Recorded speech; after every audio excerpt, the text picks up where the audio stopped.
में अपराध और न्याय के लिए रविवार रात 12 बजे के बाद यानी 1 जुलाई से नए कानून लागू हो गए। अब आपराधिक घटनाओं की प्राथमिकी नए कानून के अनुसार दर्ज होंगी और मुकदमे भी नए कानून के आधार पर ही चलाए जाएंगे।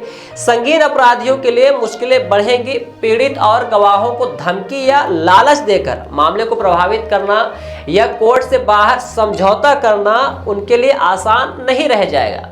पुलिस जांच में कदम कदम पर वीडियो रिकॉर्डिंग होगी और मजबूत वैज्ञानिक साक्ष्य जमा करने की बाध्यता रहेगी। मुख्य रूप से क्या बदला है यह आपको संक्षिप्त में बता देते हैं। भारतीय दंड संहिता आईपीसी अब भारतीय न्याय संहिता बीएनएस होगी। आईपीसी में 511 धाराएं थी, लेकिन बीएनएस में 358 धाराएं होंगी। धाराओं का क्रम बदला गया है। सीआरपीसी दंड प्रक्रिया संहिता अब भारतीय नागरिक सुरक्षा संहिता बीएनएसएस कहलाएगी। सीआरपीसी में 484 धाराएं थी, नए कानून में अब इसमें 531 धाराएं होगी। भारतीय साक्ष्य अधिनियम 1872 अब भारतीय साक्ष्य अधिनियम बीएसए 2023 के नाम से जाना जाएगा। पुराने कानून में 167 प्रावधान थे, नए में 170 हो गए हैं। नए कानून के अनुसार जो मुकदमे दर्ज होंगे उनका ट्रायल भी नए कानून से होगा। जो मुकदमे 30 जून की रात 12 बजे से पहले दर्ज होंगे उनका ट्रायल पुराने कानून से ही होगा। नए कानून में सबसे अधिक सुविधा गवाह व वादी को दी गई है। गवाह को सूचना नहीं मिल पा रही है तो वह व्हाट्सएप पर मिलने वाले समन व वारंट को भी सूचित होना माना जाएगा। गवाह किन्हीं कारणों से नहीं आ पा रहा है तो जिस जिले में वह मौजूद होगा वहां की अदालत के वीडियो कॉन्फ्रेंसिंग सेंटर से ऑनलाइन गवाही दे सकता है। अब अपराध के मामले सीमा क्षेत्र में नहीं उलझेंगे। देश के किसी भी थाने में पीड़ित जाएगा तो क्षेत्र नहीं होने के बाद भी वहां शून्य पर केस दर्ज किया जाएगा। धारा 111 में बड़े अपराध जैसे कंटेंट किलिंग, वसूली, किडनैपिंग करने वाली गैंग पर कार्रवाई होगी तो धारा 112 में छोटे अपराध करने वाली गैंग पर कार्रवाई का प्रावधान है। आरोपी के विदेश भागने की स्थिति में उसके खिलाफ केस की सुनवाई जारी रहेगी। सरकार की ओर से वकील उपलब्ध कराया जाएगा। उसकी संपत्ति कुर्की का भी प्रावधान है। किसी भी केस के गवाह की सुरक्षा के लिए राज्य सरकार को अलग से यूनिट बनानी होगी। जेल में बंद आरोपी अगर संबंधित केस की सजा के प्रावधान में से 1/3 समय बंद रहता है तो उसकी जमानत के लिए जेल अधीक्षक को अपील करनी होगी। ईमेल पर मिली मेडिकल जांच मेल पर ही मान्य की जाएगी। आगामी समय में ऐसी व्यवस्था की जाएगी कि सबूत जुटाने की जवाबदारी फोरेंसिक अधिकारी की होगी। किन धाराओं में बदलाव हुआ है जिन्हें आपको जानना जरूरी है। तो आपको बता दें कि महिला संबंधी अपराध में जहां पहले आईपीसी की धारा 354 होती थी उसकी जगह बीएनएस में 74, 354 की जगह 75, 354 बी की जगह 76, 354 सी की जगह 77, तो वहीं 354 डी की जगह 78 व 509 की जगह 79 हुई है। तो वहीं चोरी संबंधी अपराधों में आईपीसी की धारा 379 जो कि अब बीएनएस में 303(2) होगी। 411 की जगह 317(2), 457 की जगह 331(4) व 380 की जगह 305 की धारा लागू की जाएगी। वहीं धोखाधड़ी संबंधी अपराधों में आईपीसी की धारा 419 की जगह 319(2), 420 की जगह 318(4), 466 की जगह 337 लागू होगी। 467 की जगह है 338, वहीं 368 आईपीसी की धारा की जगह है 336(3), तो वहीं 471 की जगह 304(2) की धारा लागू होगी। वहीं हत्या आत्महत्या संबंधी अपराधों के लिए 302 की जगह है अब बीएनएस में 103 और वहीं 304 की जगह है 82 और 306 की जगह 108, तो वहीं धारा 307 को बदलकर 109 बी की जगह 304 की जगह 105 एवं 308 आईपीसी की धारा को बदलकर बीएनएस में 110 की धारा मान्य होगी। आइए आपको सुनाते हैं इस संबंध में वकीलों एवं जानकारों का क्या कुछ कहना।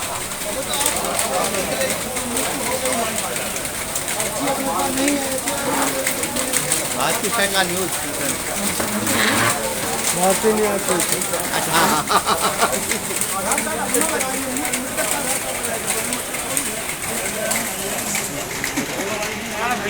नवा एक के प्रभाव है बता रहे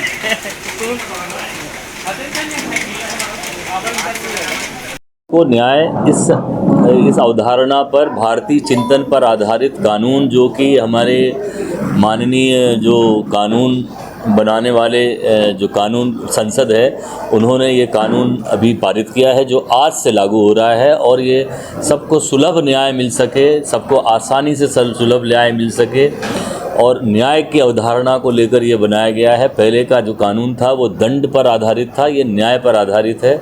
और अंग्रेज़ों के कानून से आज से हमको मुक्ति मिली है। और जो पुराना कानून चला आ रहा था वो दूसरे उनकी रक्षा के लिए बनाया गया था, जो यहाँ पहले जो लोग राज कर रहे थे। लेकिन ये जो है ये जनता का कानून है, जनता के लिए है और जनता के लिए ही बनाया गया है।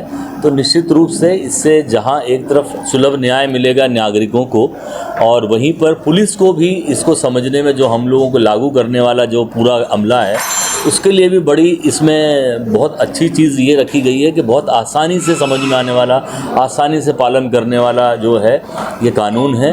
और इसका जो है हम लोग यहाँ पर सभी स्वागत कर रहे हैं। और आज जो है हमने सभी एनसीसी के बच्चों को, स्काउट्स के बच्चों को, माननीय जिला पंचायत अध्यक्ष और सेवानिवृत्त न्यायाधीश और बार एसोसिएशन और बाकी जो प्रशासनिक अधिकारी हैं, सेवा नागरिक हैं, उनको सभी को यहाँ डीन, मेडिकल कॉलेज, सभी को आमंत्रित किया था कि सभी लोग इसमें मौका हिस्सा लेकर और इन कानूनों का स्वागत करें और इसको समझें, क्योंकि नौनिहाल जो है, जिन पे कल का भविष्य है, उनको भी ये कानून के बारे में ज्ञान हो सके। माननीय हमारे मुख्यमंत्री महोदय की यही मंशा थी और इसको हम लोग जो है पूरा पालन कर रहे हैं।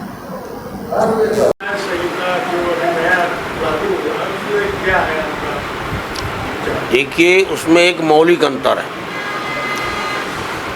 जब भारत अंग्रेज़ों का उपनिवेश था तो सत्ता चलाने वालों ने इसे दंड संहिता के नाम से बनाया था कि इस अपराध पर ये दंड होगा। अब हमारे देश में लोकतंत्र है, हमारे देश के नागरिकों द्वारा चुनी गई हमारी सरकार है। अब हमने न्याय तंत्र लागू किया है कि दंड नहीं, न्याय तंत्र लागू किया है। जो मौलिक अंतर उसमें ये है। और जो न्याय संहिता में बहुत सारी ऐसी धाराएं पहले जो अंग्रेज़ों के ज़माने के कानून में थी, जो एहसास कराती थी कि आम आदमी गुलाम है, लेकिन ये संहिता ये एहसास कराती है कि ये लोकतांत्रिक देश का कानून है जो सबके साथ न्याय करेगा। जो भारतीय 3 का नए कानून बने हैं, सीआरपीसी का वर्जन बना है और साक्ष्य अधिनियम बना है और न्याय संहिता बनी है। तीनों का मूल उद्देश्य यही है, क्योंकि तीनों ही आपराधिक कार्यवाही से संबंधित है। तो तीनों का मूल उद्देश्य लगभग यही है, एक कार्यवाही का है, एक गवाही का है और एक सज़ा का प्रावधान का है। ठीक है। ये जल्दबाजी में आप सब लोग जानते हैं, पूरा देश जानता है कि किन हालतों में, किन दशाओं में इसको पार्लियामेंट के भीतर कैरी आउट किया गया। इसमें ठीक से वाचन नहीं हुआ, ठीक से बहस नहीं हुई, ठीक से विचार नहीं किया गया। तो इसमें बहुत ज़्यादा संशोधन की ज़रूरत है और स्पीडी ट्रायल हो जाए, ये तो पहले से भी तय है। लेकिन यही एक माने सिद्धांत न्याय का नहीं होना चाहिए कि जल्दी से इंस्टेंट कॉफ़ी की तरह, इंस्टेंट चाय की तरह न्याय भी कर दिया जाए, तो तब और बड़े संशोधन की ज़रूरत पड़ेगी। मेरा ये कहना है कि इससे न्याय प्राप्त करने में जनता को कोई लाभ नहीं होगा, जनता का को लाभ नहीं मिलेगा। इस वजह से ये बहुत सार्थक नहीं है। लागू किया है। बस। क्या नाम दादा? है क्या नाम है आपका दादा? घनश्याम सिंह एडवोकेट। कौन है? 4 है। एक जुलाई से ये लागू हो गए हैं। तो इसके लागू हो जाने से जो नए धाराएँ इंसर्ट की गई है, पुरानी तमाम सारी धाराएँ वही हैं जो अंग्रेज़ों के ज़माने में थी। इससे हमारा कोई एतराज़ नहीं कि अंग्रेज़ों के ज़माने की चीज़ या आज के ज़माने में कुछ धाराएँ जोड़ी गई।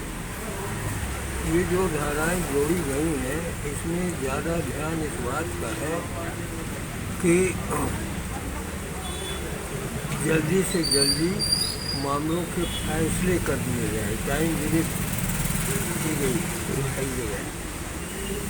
मेरा अपना व्यक्तिगत विचार है कि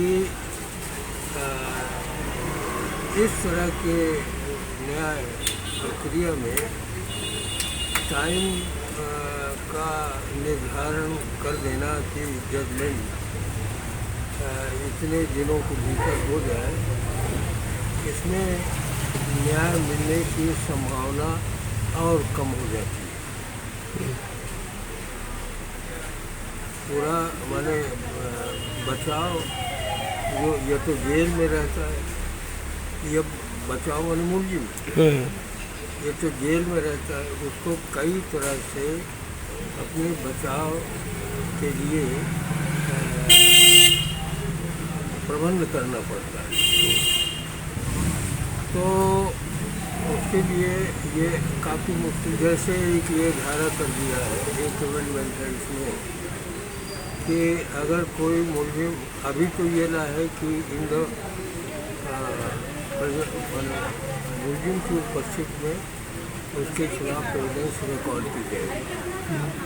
अब नए जो चल रहे हैं, अब तो डिजिटल में मतलब जेल के भीतर जिसकी जमानत नहीं होती, मुलजिम जेल के भीतर रहता है, उसकी फ़ोटो यहाँ दिखाई जाती है और पूरा का पूरा प्रकरण तय कर दिया जाता है। और मुलजिम को अनेक मुलजिमों को हमारे पास इंस्टॉलेशन है कॉन्क्रीट कि पूरा ट्रायल हो गया, अब मुलजिम जेल के भीतर। तीन न्याय संहिता आज से लागू हो रही है, इसमें क्या आपका? हमारा कहना है कि इसमें पुरानी बोतल में नई शराब डालने, ये असल में क्या है, पुराने सब है कुछ, इसमें थोड़ा बहुत बदलाव है, पर इतना है कि अब पढ़ने में भारतीय का बहुत होता है कि हम भारत के नागरिक हैं, ये हमारे यहाँ का कानून है। उसको पढ़ने पे मालूम पड़ता था अंग्रेज़ों का कानून था, अंग्रेज़ों के लागू से। अब ये भारत का कानून है, ये भरमा मालूम पड़ता है। ये पुरानी बोतल में कहते हैं जैसे नई बोतल में पुरानी शराब है, ये नई बोतल में पुरानी शराब है ये। अब इसमें कुछ नहीं है, कोई बदलाव नहीं है, अब बदलाव नहीं है इसमें। कुछ चीज़ें ठीक दिया है, 2-4 चीज़ें ठीक दिया, जैसे एविडेंस एक्ट दे दिया, 154 था, 154 CRPC था, उसको ठीक किया है। जैसे रिपोर्ट उसमें होगी, अभी रिपोर्ट अब सब कर सकते हैं वैसा, रिपोर्ट ईमेल से कर सकते हैं, ईमेल से कर सकते हैं, ईमेल से भेज दें, ईमेल भेजते हैं तो रिपोर्ट हो जाएगी, लेकिन कोई ख़ास परिवर्तन नहीं है। जैसे भारतीय नागरिक सुरक्षा नियम ये भी नया लागू हुआ, तो वही बताया ना कि वही CRPC को भारतीय दंड संहिता नागरिक संहिता कर दिया और IPC को भारतीय दंड संहिता कर दिया और साक्ष्य अधिनियम को साक्ष्य अधिनियम भारतीय साक्ष्य, नाम भर चेंज हुआ है, नाम चेंज हुआ है और धाराएं इधर से उधर कर दी हैं, परिभाषा वही है, सब वही है, बाकी सब पुराना है। कुछ नया किया है, जैसे उसमें कर दिया है उसके उसमें किया है बदलाव, 153 में किया है राजद्रोह की परिभाषित किया, राजद्रोह की परिभाषा किया है। अच्छा, इसमें एक बड़ी अजीब बात है, इसमें एक बहस नहीं हुई, पार्लियामेंट में बहस होती तो चल ठीक रहता, अच्छा कानून आता, बहस होती तो बहस नहीं हुई। तो इसमें एक जैसे एक कानून है 255, उसमें जो है उसमें 255 CRPC में वो है कि उसमें है कि जो दोषी होगा, जो आपको कन्विक्ट करेगा, उसके ऊपर मामला चला। जैसे हमारे ऊपर मामला चला, झूठा मामला चला, तो वो झूठे मामले में उसको भी, मजिस्ट्रेट को भी फंसा ले। उसमें ऐसा कानून है कि मजिस्ट्रेट को भी फंसाया जा सकता है। तो वो कानून थोड़ा सा पेचीदा है भी, कुछ जब आएगा, कुछ चले, उस दिन इसको उपयोग करें आदमी तो देखें, तो ठीक लगेगा तो देखें। शिवेंद्र उपाध्याय। आपकी न्याय संहिता नया नियम लागू है, क्या है आपके विचार? देखिए, सबसे पहले तो मैं ये कहना चाहूँगा कि नाम बदलने से कोई व्यवस्था नहीं बदलती है, और केवल नाम और धाराओं का क्रम बदल गया, संख्या बदल गई, इससे ज़्यादा कुछ समझ में नहीं आता। अब ये आज से ही लागू हुआ है, और इसको आगे लागू होने के बाद जब प्रक्रिया शुरू होगी, अपराध दर्ज होंगे, और उसमें गुण दोष के आधार पर तभी कुछ कहा जा सकता है। और अभी आज कहना थोड़ा जल्दबाजी होगी, लेकिन इतना मैं ज़रूर कहना चाहता हूँ कि जिस तरह से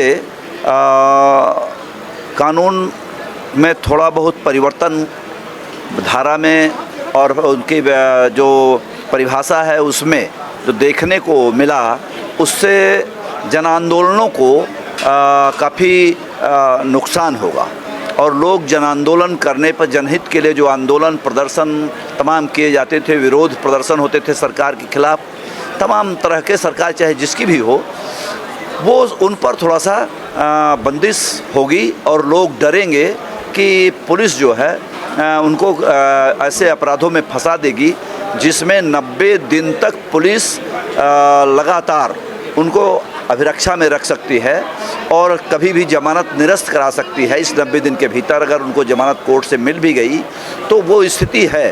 तो पुलिस का तंत्र और पुलिस के काम करने की शैली और न्यायालयों के काम करने का तरीका, और न्यायालयों में जजों की संख्या, मजिस्ट्रेटों की संख्या, और पुलिस प्रशासन को जिस तरह से जांच करने की व्यवस्था बनाई गई है, अगर इन्हीं संख्या बल के आधार पर पुलिस को जांच करने का काम दिया जाएगा तो पुलिस इतना जल्दी जांच नहीं कर पाएगी, और 90 दिन तक लगातार हिरासत में रखने का उसको माने व्यवधान रहित अधिकार मिल जाएंगे, और इससे लोगों को काफ़ी प्रताड़ना हो सकती है।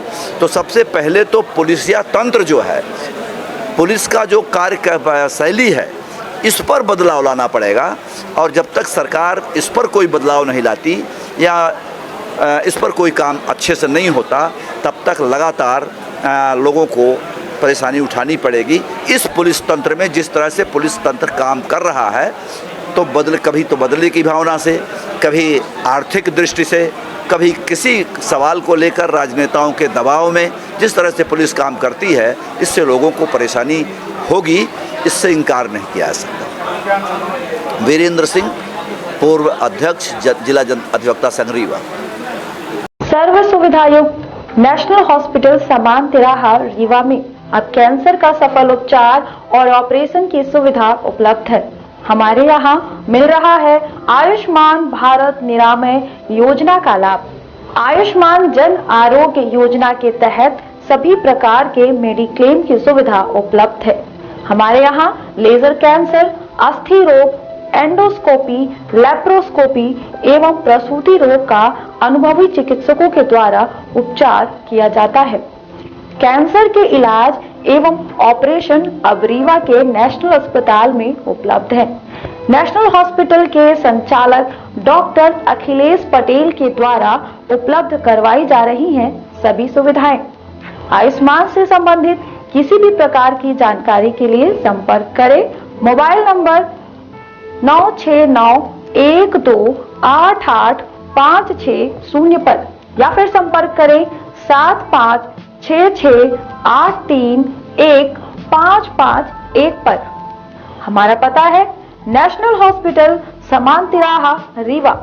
संपर्क करें 07662359974 पर या फिर संपर्क करें 8602885990 पर।